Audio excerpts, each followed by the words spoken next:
During my 18-year sales career, I actually made a bit under $33 million in straight commissions. That's about $279 million worth of product I sold for companies that I worked for, okay?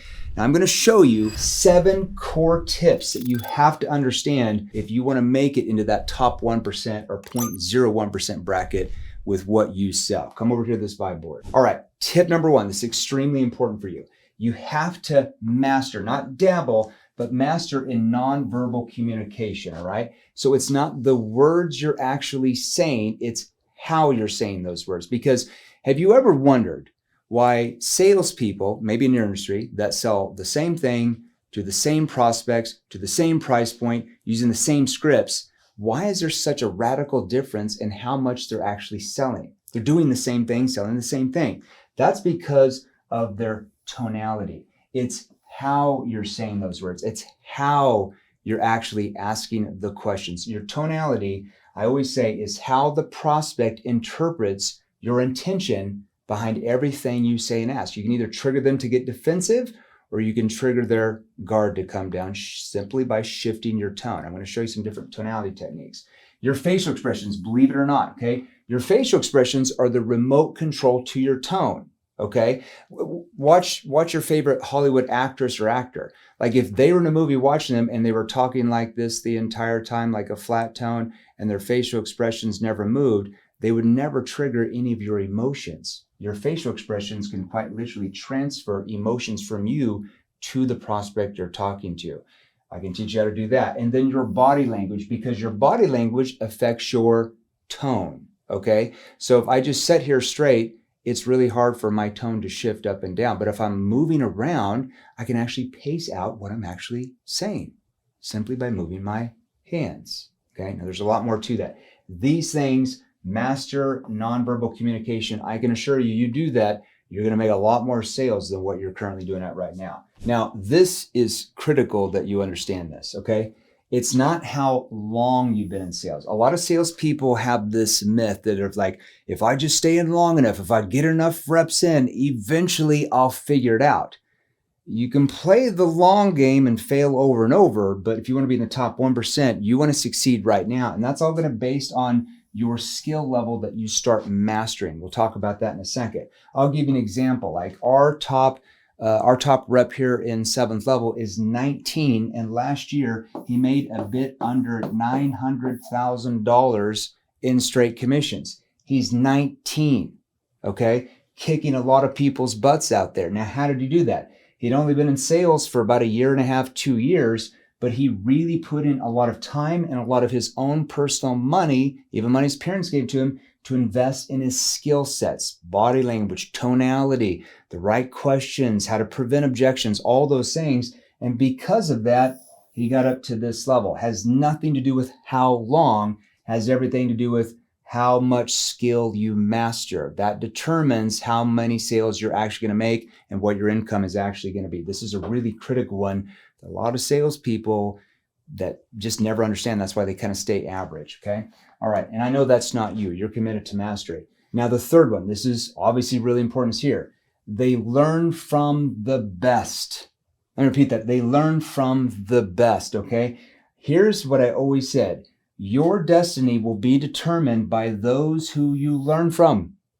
So if you learn from people who are not that great at sales, your destiny is determined on them and their lack of skill level. Could be trouble. It'd be like Michael Jordan learning from somebody that wasn't really that good at basketball. It wouldn't make any sense. He wouldn't be Michael Jordan, okay? So you have to find the person or company or whatever to actually learn from that's already doing the thing that you want to do, that's already crushing it in sales. You got to learn from that person, all right? Now, I'll give you an example of myself. My 2nd year in sales, I hired an acting coach. Pretty good acting coach. You can look him up. He actually is the acting coach for Leonardo DiCaprio. I don't know if I'm pronouncing his, sorry Leo, I might not be pronouncing your name right. But this acting coach, I had to pay him $127,000. I can assure you I didn't have that money as a 23-year-old at that point. I had to go beg, borrow, steal. Like I had to loan against a house I had just bought. I had to put it on like I don't even know how many credit cards. But I went all in because I knew my destiny would be determined by learning from the best. And this guy right here, that acting coach, taught me advanced tonality, facial expressions, body language, everything. And my sales actually about 4x'd the next year. I wasn't bad the first year, but they 4x'd the next year, and they kept multiplying every single year. So you want to work and hire the best. That always pays off, I can assure you. Okay, number 4. You really have to find the chip on your shoulder. Have you ever watched the documentary with Tom Brady? Remember how he was drafted last out of Michigan, 6th round?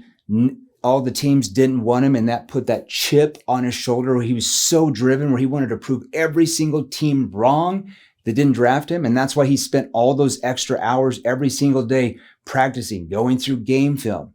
That chip drove him to become the greatest quarterback ever at this time, okay? So what drives you? What's personally driving you, okay? What personally drove me, I'll just tell you, I'll be very real with you. When I was an 11-year-old kid, my parents were middle class. My stepdad lost his job. He became disabled, okay? We went from a middle class family to complete poverty, went on food stamps. My mom had to go back to work as a waitress, back to school. There was 5 of us boys. And I remember going to practice that next summer because I was pretty good at baseball at that point. And I had those Walmart shoes on there, called Voit. They were cheap shoes. My friends all had the Nikes and the Reeboks and the Adidas shoes on. And I just remember feeling so broke and poor. And I'm just I'm never going to be poor like that again. Now that sounds kind of crazy, but that freaking drove me to where I was I am never going to be broke or poor ever again. And that one thing, now there's other chips on my shoulder I got later in life. That one thing drove me to be very successful as a sales professional and leadership position. So what drives you? You might be, doesn't mean that you have to be broke as a kid. Maybe you were extremely wealthy and everybody thought you were spoon-fed everything by your parents. And that might drive you to show everybody that they're wrong, that you really can go out on your own and make money. So it doesn't matter. There's always a chip that drives anybody. You just have to activate that chip, okay? This is really, really powerful for you.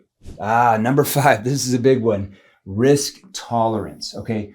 Top salespeople, they're always risk tolerant. Now, here's what I mean by that, okay? Remember when I told you about the acting coach that I went and hired, had to pay $127,000. I was 23 years old. I want to be very real with you. I was pissing my pants. I don't know if I can even say this on this video. I was really, really nervous. Okay. I'm oh my gosh, I don't have this money. I was brand new. I just barely got married, had a kid on the way. Okay. And I'm what am I going to do? So I actually went and talked to my bishop and I said, hey, I'm thinking about doing this thing. I could hire this coach. I think it could really help me, crush it in sales. I think I could do 2, 3, 5 times more income, blah, blah, blah, blah, blah. And he's well, do you believe, so remember this. He's do you believe that someone who has knowledge or skill that you do not possess can transfer that knowledge to you? I'm well, yeah, I believe that, of course. He's well, why are you coming to me then? You already have the answer. And he said, Jeremy, God feeds the birds, but he doesn't drop worms in their nest. God feeds the birds, but he doesn't drop worms in their nest. You got to do something. He gives you opportunity. He puts people in your path that are there to help you. But a lot of us do what? We get scared, we have fear, and we know we should do something, right? Have you ever been to an event and you saw an idea or maybe a training program you could buy that you knew if you did it was going to completely change your results, completely change your life forever, yet you still didn't do it? Well, that's a pattern, okay? And we can help you break those patterns if you want to get into the top 1%. So my bishop helped me break my pattern that was holding me back from where I really could be, okay? And I always ask myself this question now with any decision: which is more risky? Okay, so if I'm a salesperson, back in the day, I'm is it more risky for me to do nothing, keep selling the same way I always have, make the same amount of sales and the same income over and over again? Or is it more risky for me to actually go all in, get the funding, hire somebody, train them, make more sales, and my income changes forever? In reality, which is more risky, right? So that's why I always frame, if I'm ever looking at a decision, which is more risky? Do nothing, problems stay the same, or get funding, problems get solved, and I get what I want, okay? So ask yourself, which is more risky, okay? This is an important one, especially this one coming up. All right, now, this one is critical for you, So make sure you listen and write this down, okay? This is commitment to mastery. I want you to think about who your favorite person is, like maybe a CEO you follow, or a business leader, or maybe a doctor you follow, or maybe an influencer you follow, or an athlete, or a musician, or an artist you follow. Were they committed to mastery? More than likely, yes. That's why they became to the top, right? Now, there's 4 types of people, and I always say there's 4 types of salespeople. And I know, listen, I'm not saying you're that type of person. I'm going to show you those, though. There's the wingers, okay? Those salespeople wing everything, right? They just say different things to every different type of prospect, and they just kind of hope and pray that something they're going to say is going to magically cause that prospect to want to buy. And they don't know why somebody buys, why they don't buy. They just wing it every day, okay? These salespeople, they always blame the leads. They blame the prospects. Oh, the prospects are broke. They've got too much fear.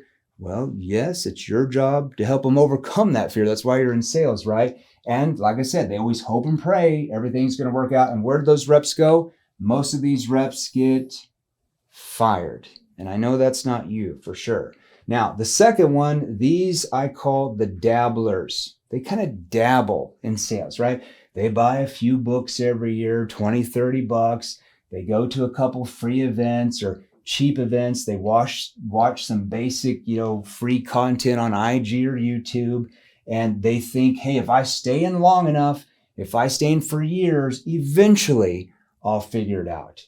Now, these are the reps that play, unfortunately, because they lack the skill level, because they're dabbling, they're forced to play the numbers game. These salespeople are typically average. If they work really, really hard because they play the numbers game, they put in, 10 plus 12 hours a day, maybe eventually they get good after years of losing deals they could be. These are the dabblers, okay? They just kind of dabble in anything. Think about anybody that's really, really successful. Did they dabble in it? Unlikely, right? Okay. Now, this is the third one. I love these people. These are the know-it-allers. You know who they are, salespeople, right? The know-it-allers. They have a huge ego. They think they know everything there is to know about selling. Once they get up to like 100 grand a year, 150, 250, 400, 500 grand a year. And the know-it-allers, they get capped because they stop acquiring skills. They think they know everything, okay? And they stop training. And when they stop training, income stops as well. I mean, think about it from logically, like Steph Curry, basketball, okay, Hall of Famer. What would happen if he stopped training every day? He wouldn't be very good, right? His skills go down, okay? So the know-it-allers, they always get capped. You never want to be a know-it-aller. These people never get to where they could be if they kept training, okay? And then here are the top 1%. Now, these are committed to mastery. This is where everybody wants to be. This is important. You want to be in top 1%, you got to commit to mastery. These salespeople, they invest funding. Even if they don't have it, they go find it from somewhere. It's important. They invest funding because they know the number one thing tied into what they're going to earn is their skill level. So they're investing funds and funding all the time to acquire more skill levels. So they're always selling more. Okay. Number 2, because they do that, they don't make the same mistakes that other salespeople make. I always say the most successful people in life do not learn from their mistakes. They learn from other people's mistakes so they don't make the same mistakes themselves. Okay. So less mistakes in sales means you make more sales, all right? They always train daily. So they're training daily. They know they're getting better every single day. And these that are committed to mastery, they overcome the learning curve 100x faster. They're all about, I don't want to fail. Why would I spend months or years trying to figure it out on my own and fail when I can just learn from the best and I can succeed right now? So they're all about speed to succeed. And because of that, they get into the top 1%, or actually the top 0.01%, even a higher level, okay? Now, I'll tell you this. When I was a salesperson, I learned this from the people I was around in my first company I worked for. I never hung out with the wingers. I didn't want to be around them because they weren't going to help me get anywhere. I never hung out with the dabblers because the dabblers would typically complain and always try to pull you down to their level because they're always jealous that you're outselling them. I definitely did not want to hang out with the know-it-allers because those people were just pricks. You know what I mean, right? If you know what know-it-aller. I wanted to be around the ones who were committed to mastery because we were always talking about sales, persuasion, influence. Oh, did you know this? Could you learn this? This course, you should get this because it's going to teach you this. And I'd always get that information from them, and we would trade that information, and that helped us get into that 0.01%. Okay. What's the saying? You are who you associate yourself with. So you are who, the top 5 people you typically hang out with are typically is where your income's going to average. So you want to get around these people who are at least going places. They're committed to mastering those skills. These are very important for you. And I saved a really good one for you for last. Now, if you want to learn things like this, and if you want to learn skill level here, I typically release about 2 of these training videos a week. So hit the subscribe button. Okay. My only suggestion is subscribe to this channel. Make sure you hit the notifications so you actually know when I'm going to release one. And don't share this channel with your competitors. I can assure you, you don't want them knowing what I teach you here on this channel. Okay. All right. Congruency. Here's why I put this here. People who are congruent, they follow a daily routine. Okay. They don't wake up on Monday at 7, and Tuesday at 5:30 a.m. and then Thursday at 10:30 and, Friday at 1 in the afternoon, and their schedule's all messed up. They just follow a daily routine. Okay. Ever since I was probably like 19 years old, I wake up at 5:30 in the morning. Okay. Sometimes I wake up at 5 now. I'm congruent. I'm scheduled on the weekends. I might sleep in till 6:30, maybe 7 a.m. on Saturday, Sunday. Just depends on if I got anything done. During the work week, I'm up early, going to the gym. I'm getting things done. I'm congruent, following a daily routine. Also, what congruency does is it builds self-confidence because you do what you say you're going to do. Okay. And if you say you're going to do something and then things change and you can't do it, you tell the person or company or whatever, hey, something came up and here's why I can't do this. You don't just go MIA. Okay. So you got to be congruent. I will tell you, start doing that. You're congruent, doing what you say. It builds trust with everyone you're around. Okay. Now, I know you guys have a lot of questions about this. The easiest way to get a hold of me is simply by texting me on this number. Okay. Because sometimes I know a lot of people comment on this channel. And by the way, I want you to comment when you watch this video. I want you to comment on it and tell me what you feel you need the most help in. And I'll actually maybe make a training video around that thing for you. So in the comments, tell me what you want me to make a video around, like what type of training, okay, like where you need help in, and I'll actually do that. Okay. So let's see who makes the best comment. So if you have questions, best place to get hold of me, just text me, 480-637-2944. I actually lock myself in this room right over here, this conference room with 2 sales trainers, about an hour a day, and we actually answer your questions. So hope that helped you today. Go ahead and hit the subscribe button, and we'll see you in the next training.